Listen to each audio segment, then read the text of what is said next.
Bon, eh ben c'est parti en couille, dis donc. Julian et le groupe d'éclaireurs enfermés dans les cachots au même titre que Light, Marcus, qui prépare un plan pour se débarrasser de son frère et de ceux qui devaient repartir avec lui. Ah là là là là. Comment vont-ils réussir à se sortir de cette galère? Julian était seul dans une cellule, et les 6 éclaireurs avaient été séparés en 2 groupes. On ressentait la tension silencieuse dans tout le cachot, entre le groupe des hautes tours et les soldats qui les surveillaient. Light, lui, essayait toujours de se calmer en faisant le moins de bruit possible pour ne pas attirer l'attention. À chaque fois que les éclaireurs essayaient de discuter entre eux, que ce soit en chuchotant ou en se faisant des signes, si les soldats les grillaient, il leur ordonnait de stopper.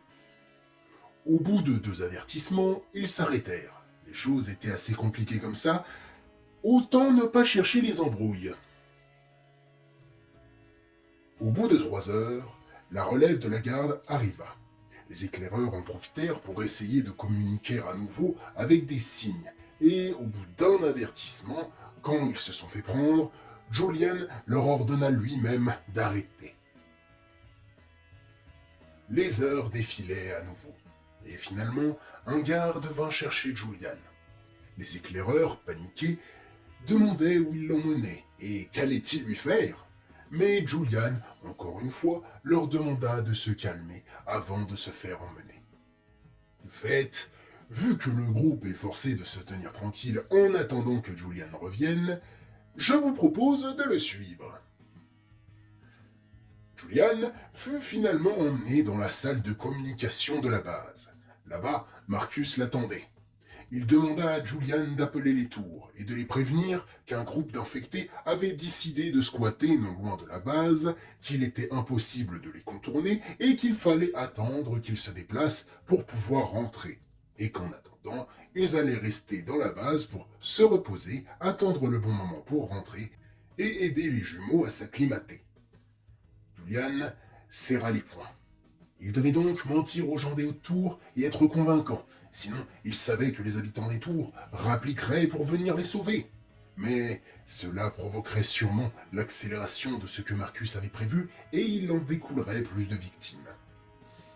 Il accepta alors et utilisa la radio pour contacter les tours.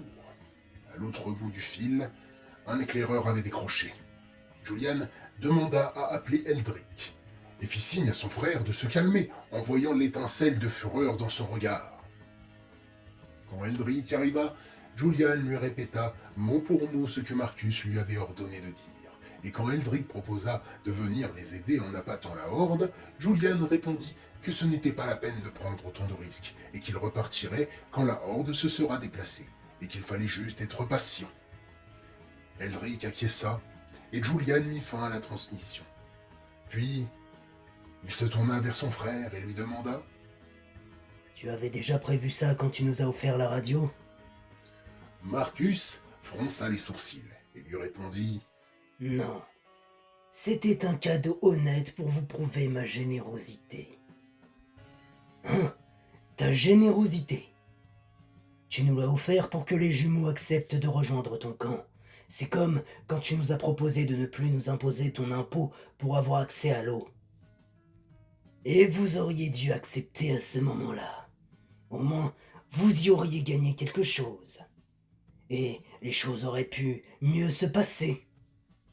Julian s'apprêtait à répondre à son frère de manière virulente, mais la situation était déjà critique. Il fallait garder son calme, et il répondit alors à Marcus. Il n'est pas encore trop tard. Il ne voulait pas abandonner les jumeaux, mais l'objectif principal actuellement, c'était de sauver le groupe d'éclaireurs. Il continua sa phrase après avoir dégluti à cause du stress. Je sais ce que tu as prévu, mais tu peux encore faire marche arrière. Je calmerai mes hommes et on repartira. Et qu'est-ce que j'ai prévu? Avec le prétexte du groupe d'infectés, tu comptes nous emmener jusqu'à une vraie horde et nous laisser nous faire infecter ou dévorer. Ensuite, Quand les tours te contacteront à cause de notre disparition, tu proposeras d'aider pour les recherches. Et ainsi, quand ils découvriront soit qu'on est infecté, soit mort, tu espères qu'ils ne te soupçonneront pas et repartiront la queue entre les jambes. Tu seras donc débarrassé de moi, des témoins, et tu seras lavé de tout soupçon. Après quelques secondes, Marcus fit un sourire narquois et applaudit calmement avant de dire d'un ton amer. Bravo mon frère, tu dois te sentir si malin d'avoir deviné tout mon plan. On a appris de la même personne. La différence, c'est que moi je n'ai jamais mis en pratique ce que nous avait appris notre père. Marcus s'approcha de Julian d'un air sombre et il répliqua. Et c'est pour ça que tu vas mourir et que moi je vais continuer son œuvre. Père avait beau te préférer, tu ne méritais pas l'intérêt qu'il te portait. Emmenez-le! Qu'il disparaisse de ma vue! Profite bien de ta dernière nuit en tant qu'humain. Demain, tu rejoindras les monstres qu'il y a dehors. Alors que des hommes ramenaient Julian vers les cachots, ce dernier cria tant qu'il était encore à portée de son frère que c'était lui le monstre et que sa folie allait juste condamner ses soldats et les habitants des tours. Quand il eut rejoint sa cellule, les éclaireurs se sentirent soulagés. Mais vu qu'ils devaient encore se taire, ils ne posèrent aucune question. Quant à Light, il avait réussi un peu à se calmer depuis. Mais il sentait encore quelque chose au fond de lui, comme une sorte de pulsation. Mais bon, pour le moment, il devait rester calme. Et lui aussi était soulagé d'entendre le retour de Julian. Le temps passa dans un silence pesant avant que la relève de la garde ne se fasse. Et c'est là que les choses ont commencé à devenir intéressantes. Quelques minutes après la relève, les nouveaux gardes allèrent vers Julian et l'un d'eux commença à lui parler. Vous êtes le frère du commandant? Celui qui devait avoir sa place à l'origine? Julian leva la tête vers le jeune homme qui venait de lui adresser la parole et lui répondit, après un soupir. En effet. Et donc, que me veux-tu? Vous prévenir qu'on va faire tomber le commandant. Et si vous voulez nous rejoindre, on ne dira pas non. Des hommes en plus avant de lancer l'assaut, ce sera toujours ça de prix. Surtout que ça vous concerne, vu que vous êtes frères. Enfin, si vous le considérez toujours comme tel, après son sale coup. Surpris, Julian se leva et approcha du jeune garde. Faire tomber Marcus? Mais qui êtes-vous?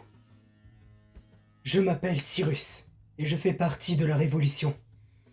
Nous sommes en majorité dans le camp à ne plus supporter le commandant et sa façon de faire.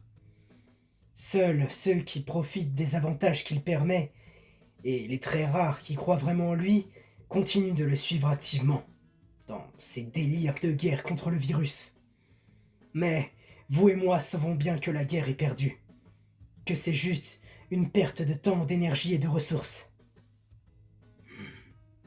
Je vois. Je savais bien que le comportement de mon frère finirait par lui retomber sur la tronche. Mais... que comptez-vous lui faire?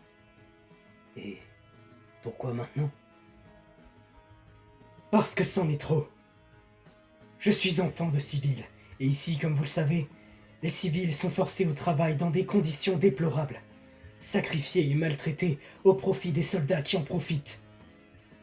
Beaucoup des jeunes de ma génération sont des enfants nés de viols et de mariages forcés. Les enfants de soldats purs sont moins nombreux aujourd'hui, et une écrasante majorité en a marre des délires du commandant. Son obsession pour les jumeaux nous a fait prendre des risques stupides, jusqu'à causer la mort de certains d'entre nous. Vous voulez dire, durant l'attaque de la dernière fois? Exactement. Light écoutait leur conversation de loin. Et en entendant ça, il comprit qu'il était la cause de la mort de ceux dont Cyrus parlait. Il ne ressentait pas spécialement de remords suite à cette révélation, mais il redoutait que les rebelles lui en veuillent. Pendant ce temps, Cyrus continua. Pour ce que nous allons lui faire, il a été décidé de le mettre à mort publiquement, en symbole de la libération de l'ancien régime. Julian frémissait d'horreur suite à la réponse du jeune homme. Marcus était devenu un monstre, mais c'était son frère, et il se sentait responsable de ce qu'il était devenu, de l'avoir laissé seul avec leur père. Mais il savait que Marcus ne l'aurait pas suivi quand il est parti. Il demanda s'il était possible de laisser la vie sauve à Marcus. Il proposa même de l'emmener autour et de l'enfermer dans une cellule pour le reste de ses jours. Mais Cyrus répondit que ce n'était pas possible, que le sort de Marcus était scellé, qu'il avait fait bien trop de mal pour être pardonné. Il renouvela son offre à Julian, qui demanda, avant de prendre sa décision, « Et moi, vous ne voulez pas m'exécuter aussi ? Je fais partie de la lignée de ceux qui vous ont oppressé. Nous avons entendu parler des hautes tours, de comment les gens vivent là-bas, de comment vous vous êtes battus pour les jumeaux, et on voit comment vos hommes vous regardent. On a compris que vous n'étiez pas comme votre frère. En revanche, je vous le dis tout de suite, on ne compte pas vous désigner comme nouveau chef de la base. Je vous rassure, je n'avais pas l'intention de le devenir. » Il prit quelques secondes de réflexion et demanda s'il pouvait lui-même se charger de la capture de son frère, en promettant qu'il ne leur ferait pas de coup en traître et qu'il n'essayerait pas de sauver son frère de son destin funeste. Cyrus et son camarade se regardèrent, et, malgré un léger doute, ils acceptèrent. Light se leva et se précipita contre ses barreaux en criant « Je t'accompagne !» Light ? Non. Toi, reste en sécurité ici. Et vous aussi, les gars. Les protestations des éclaireurs rugissaient. Ils voulaient aussi aider Julian. Light, criant plus fort pour se faire entendre dans ce brouhaha, disant qu'il ne laisserait pas Julian y aller tout seul, et qu'il voulait au moins coller son poing dans la tronche de Marcus avant qu'il finisse sur l'échafaud. Cyrus demanda à tout le monde de faire moins de bruit, et Julian eut un petit rire en constatant la détermination de tout ce beau monde, et en entendant Light dire qu'il voulait mettre son poing dans la tronche de son frère. Il finit par céder aux caprices de Light et de ses hommes, mais ordonna aux éclaireurs d'aider les soldats de la Révolution et surtout d'être prudents. En ce qui concerne Light, il accepta qu'il l'accompagne, mais pareil, il ne devait en aucun cas prendre de risques inutiles. Tous acceptèrent et furent libérés par Cyrus et son camarade. Même Light, qui fut surpris de ne voir aucune animosité dans leur regard le concernant. Et quand Julian lui demanda quel était le plan et quand allait-il attaquer, Cyrus sortit son talkie et annonça que l'attaque pouvait commencer. Dès lors, des bruits d'assaut, de lutte et des cris de douleur résonnèrent dans la base. Julian était abasourdi et demanda, paniqué, s'ils avaient un plan. Ce à quoi Cyrus lui répondit que le plan c'était de leur rentrer dedans. Il fonça ensuite en criant pour rejoindre ses camarades au combat. Julian, Light et les éclaireurs se regardèrent avec des yeux ronds, confus et inquiets de ce plan quelque peu primaire. Finalement, Julian demanda à ses hommes de rejoindre les révolutionnaires, mais de redoubler de prudence, avec un sourire légèrement crispé. Les éclaireurs acquiescèrent avec le même sourire avant de foncer au combat, et Julian ordonna à Light de le suivre. Tous deux couraient aussi vite qu'ils pouvaient, Light demandant à Julian s'il savait où il allait. Il lui répondit qu'il n'y avait pas beaucoup d'endroits où son frère se réfugierait, mais qu'il avait sa petite idée. Ils finirent par arriver devant une grande porte blindée, entr'ouverte. À l'intérieur, ils entendaient les vociférations de Marcus, qui disait qu'il allait tuer tous les rebelles, les exécuter et leurs familles avec. Julian demanda alors à Marcus de poser ses armes, cachées derrière la porte, pour faire barrière.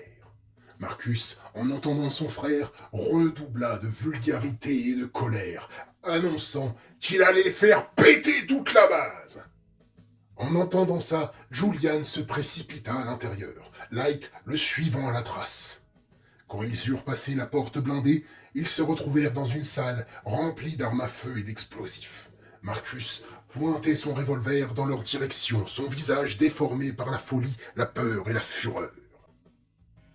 Les deux frères et Light se faisaient face, Marcus pointant le canon de son arme vers Light et Julian, alternant entre les deux, paniqué. Mais comment cette histoire allait-elle finir ? Ben quoi, vous deviez vous en douter que je vous referai le coup. Et donc, la suite au prochain épisode.